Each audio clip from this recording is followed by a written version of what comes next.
We're living in a new age of invention.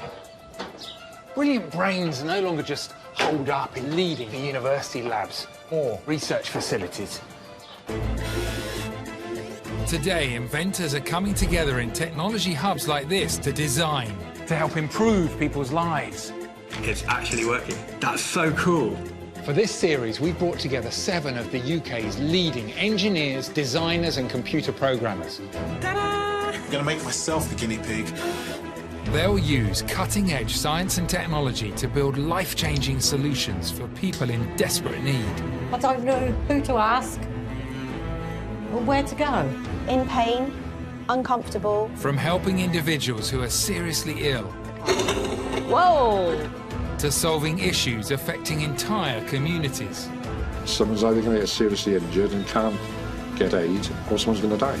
They'll attempt to tackle major problems that have so far gone unsolved. I think I've created something really new and possibly revolutionary. The potential of this is massive. Fingers crossed, nothing cracks or explodes. They'll work to give some control back to a young designer with Parkinson's disease. Anything you could do that would just make my hand do what I want it to do. I'm Simon Reeve. Over the next 9 months, I'll be working with this brilliant team. If they succeed, they could change these people's lives and the lives of many more. This is the best thing that could ever happen for us. Keep going, keep going! Keep going to do it!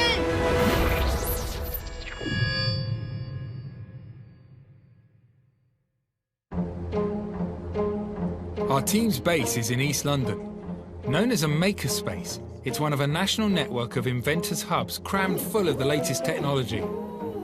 It's from here that our 7 leading inventors will attempt to create fixes for people with nowhere else to turn. I'm really excited about what we're going to learn. I can't wait to meet these people. The team includes a director from Microsoft, engineers who worked at Dyson's Innovation Labs, award-winning designers who've built everything from ambulances to earthquake sensors. Yeah, right, let's get our sleeves rolled up and get stuck in.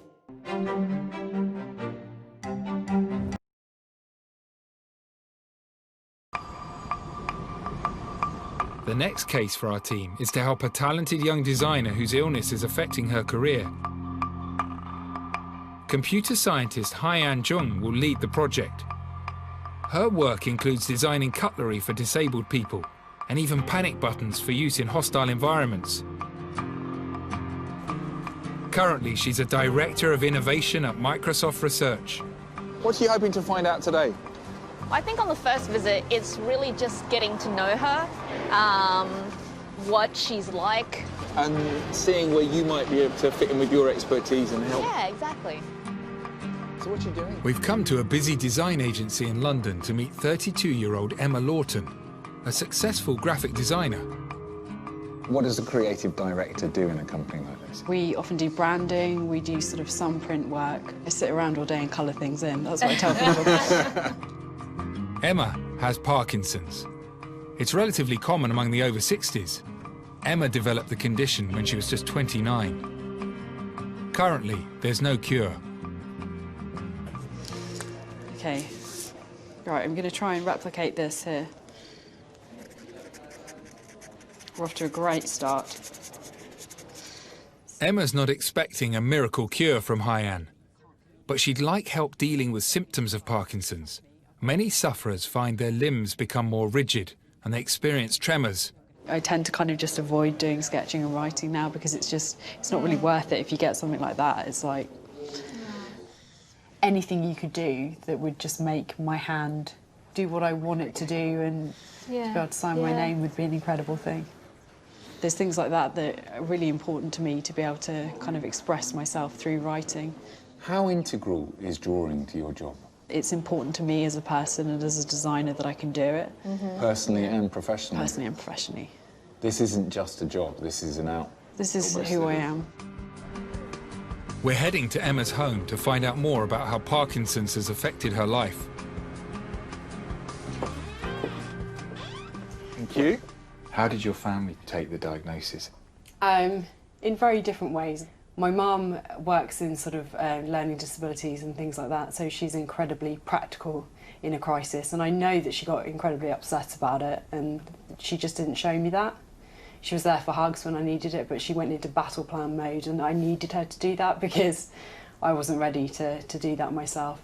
My dad, I think, was upset that he couldn't fix it, and I think it's taken him a long time to realise that we can't actually solve it. We just have to live with it and do the best that we can.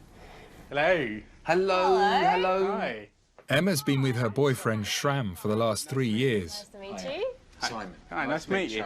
Can you give us an idea of how important drawing and being able to create things on a page is to her? I think one of the things that she wants to do is just feel like everybody else, do the things that everybody else does on a day-to-day basis. You know, obviously she's honest about it. You know, it's the little things that keep you human, as it were. You know, doing the day-to-day things that we normally do. You know, if she could do just simply writing, that would give her more. And drawing, obviously, you know, is really important to her from a creative perspective. So I think it would just open so much more up for her that, to an extent, she may have thought she'll never be able to do again. Over the next 2 weeks, Hyan juggles her full-time job and her newborn baby with researching solutions that could help to get Emma writing and drawing again. So I met with this really interesting Oxford professor of physics who I was chatting with about this particular challenge with Emma. Hyan experiments with pens that are adapted to reduce tremors, but they're not quite good enough for what Emma needs. So she starts developing her own ideas. I've got a whole bunch of experiments to try out.